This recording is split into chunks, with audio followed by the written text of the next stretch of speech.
welcome to the 4th episode of Self-Published. I'm Aziza Kibibi, and I want to thank you for allowing me to caress your eardrums and penetrate your mind with tales of my shameless journey of being a self-made author. It's not been an easy journey, to say the least. With little guidance on how to actually publish my book, I went through a lot of trial and error. But some would argue that's the best way to learn. Nonetheless, my hope is that this podcast will help navigate you during your publishing journey. And if you aren't particularly interested in sharing your stories, then I'll be satisfied with satisfying your curiosity. Now, without further ado, let's do this.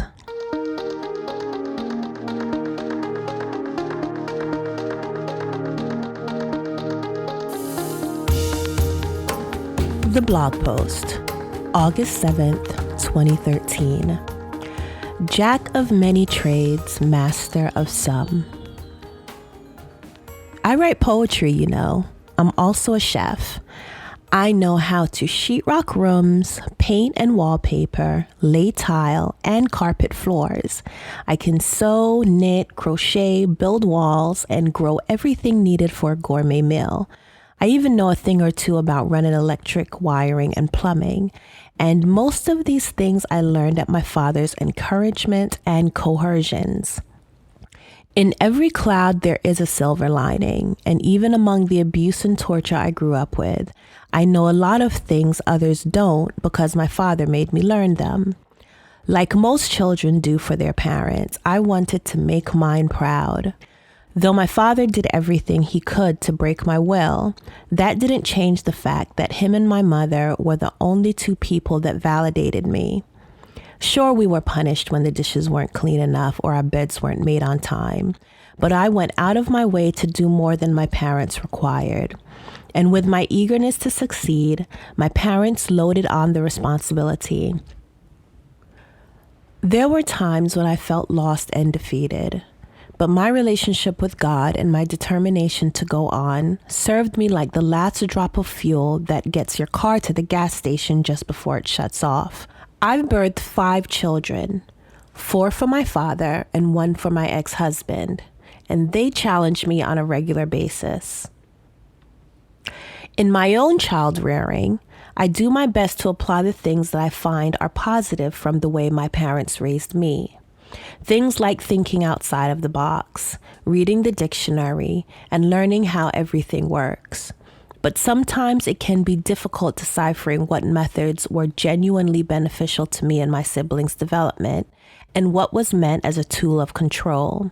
For instance, I was raised vegetarian because my dad taught us that ingesting meat was harmful to the human body. Now that I've done my own research, I have found evidence that support a diet free of animal flesh, or at least its use in moderation. But I can't help but wonder if the real reason my father limited mine and my siblings' diets was to keep us weak. Though there was animal products in the house, such as milk and cheese, they were reserved mostly for my father's consumption. And when we were allowed to have a cheese sandwich, you can count the shreds on the roll. My dad taught us that a child's role in a family was to serve the parents, and that we did in many ways. As a single mom, I require my children to help in household chores, keep their rooms tidy, and do their homework. But in the back of my mind, I'm aware that I may be lenient on them because I'm trying to stay away from my father's philosophy. I see my children as gifts of opportunity and investment in the future. Not slaves tied to me biologically meant to wait on me hand and foot. 2 of my children have inborn errors. My second daughter has phenylketonuria, also known as PKU, and my 4th child had both PKU and spinal muscular atrophy. Incest doesn't cause deformities in the sense that if 2 family members have a baby, it will be a 2-headed monster. But it does increase the possibility of a child born out of incest inheriting genetic weaknesses. In my case, PKU and SMA are recessive genetic deformities where both parents have to be the carrier of the gene to pass the disease on to the offspring. Since my father, who carried the genes, impregnated me, a direct relative, the chances that I would be a carrier as well were 1 in 4, which happens to be the same chances that we had in creating a child with the disease. All of this could serve as constant reminders of the dark parts of my life.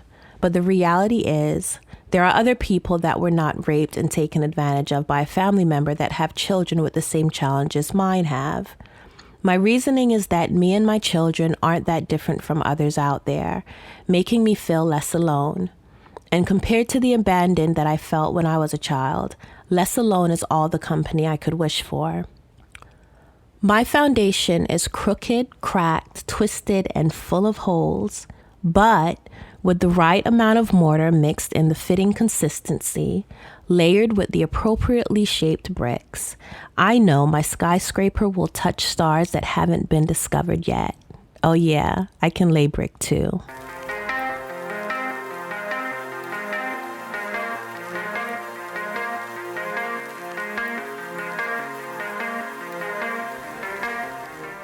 Food for thought. The Child Molestation Prevention Study by Abel and Harlow, 2001, states that the effect of child molestation can result in suicide due to overwhelming feelings of guilt and confusion. I remember those days. Causing a child to become harmful to themselves. Other consequences which are carried into adulthood include severe depression, been there, done that, sexual problems, promiscuity, multiple personality disorder, physical illness, check, asthma, got it, immune system complications, and drug and alcohol abuse.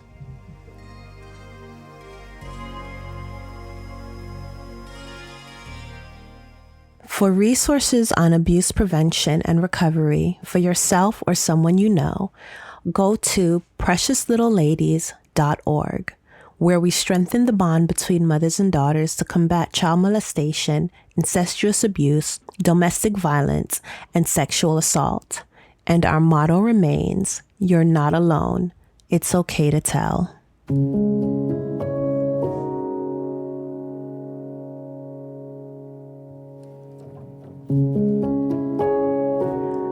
Sidebar. I passed one of my early drafts of Unashamed, A Life Tainted on to a friend of mine who was a filmmaker. He then passed it on to people in his circle for feedback, mostly women. I must say, I wasn't prepared for the reaction. Rather than provide input on my writing, story development, and character arc, most comments criticized and judged my life choices. Comments on my responses and reaction as a child were honestly very mean. One person even said I must have liked the abuse because, according to the pages they read, I didn't have a quote-unquote fight or flight response to my situation. Oh well, you can't please everyone.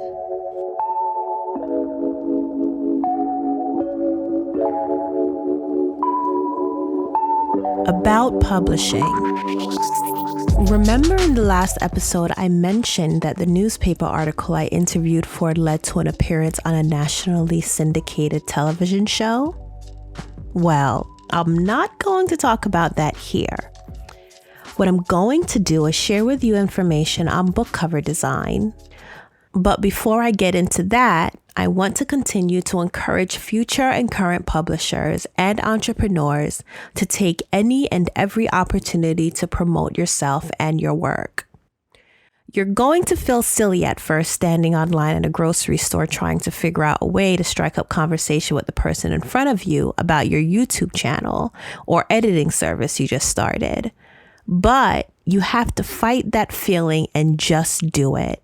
Even if it's just in preparation for the day that you get a few minutes in front of a major network producer. While antithetically, I am an advocate for making your major moves in life covertly. That is just to protect you from the haters. People love to direct their negative energy onto those that are doing big things. But in arenas outside of your immediate circle, you have to speak up because they are essentially your audience. A subscriber, a fan, or a customer won't know about what you have to offer unless you tell them. And those who have opportunities available to further your agenda fall into that category, and they could be anywhere. I'll go into detail about my own techniques in another episode. I just want you to start getting used to the idea of not sitting quietly in the back of the classroom. Now let's return to my book cover. I knew I wanted my book cover to be representative of my introduction to the world. I went on Amazon and looked at the covers of hundreds of memoirs and books on personal stories surviving abuse. I saw so many thumbnails of a child's crying eyes, broken glass, and cracked concrete that I wanted to cry, break some glass, and go and repair the cracked concrete on my sidewalk. It was crazy. I knew I didn't want my book cover to look like what was already out there. So I called a friend who happened to be the son of the late great musician George Benson, and we got to snapping pictures, for which I commissioned my graphic artist sister to use to create 3 book covers, a book spine, and the back cover design. Designing your own book cover can be challenging because when creating your own work, everything is subjective. But your book cover is the first thing that's presented to the world about what is potentially inside. Stay tuned for why I say potentially. Your cover must catch the attention of eyes that are distracted by thousands of other book covers. It must also convey a message from the book, which can be tricky since you don't want to give too much away. This is why I said potentially earlier. You know that old saying, don't judge a book by its cover. In my opinion, book covers are the world's first version of clickbait. Outside of children's books, graphic novels, and any other literary work that is primarily made up of illustrations, book covers can be very misleading and sometimes for a good reason. For a memoir, it seemed fitting to put the face of the person who the book is about on the cover. But if it isn't a face easily recognized, then a face could work against you. So, I took to researching peer-reviewed articles on the subject based on demographics and culture. And I created polls to help me decide. After concluding that I would put my face on my book cover, taking 3 cover versions my sister created, I polled again both male and female audiences to see what emotions were invoked on seeing my book cover and which would they choose to explore in a bookstore. I also polled what they would think the book was about based on the cover only. Once I compiled all of that information, I made the decision to publish my book as a 2-volume ebook using 2 versions of the cover. But the research didn't stop there. I continued to gather public reactions to those covers and finally decided on the cover that I used on the print book today.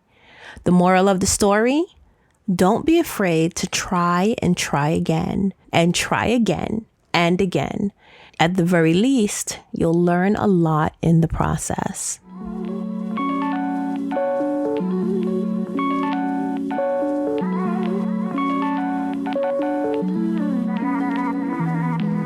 Hey you, thank you so much for listening, for allowing me to caress your eardrums and penetrate your mind. I hope you are able to derive something from this episode. Feel free to shoot me a note with any questions and I'll do my best to respond. And I'd really appreciate your feedback and ratings on this and all of my episodes. I'm a work in progress, taking in all I can to progress. I just want to remind you, if you want to learn more about anything I share here, from resources and inspiration to how to prepare to testify in court, please follow me on Instagram and Facebook and subscribe to my YouTube channel. Everything is Aziza Kibibi. I also have a special coupon code for my listeners if you are interested in buying my book. Just use code Caress My Eardrums. That's CARESSMYEARDRUMS for 11% off of Unashamed, a Life Tainted at bookbaby.com. You can find the link in the show notes. Thanks in advance, and until next time, be blessed, for you are a blessing.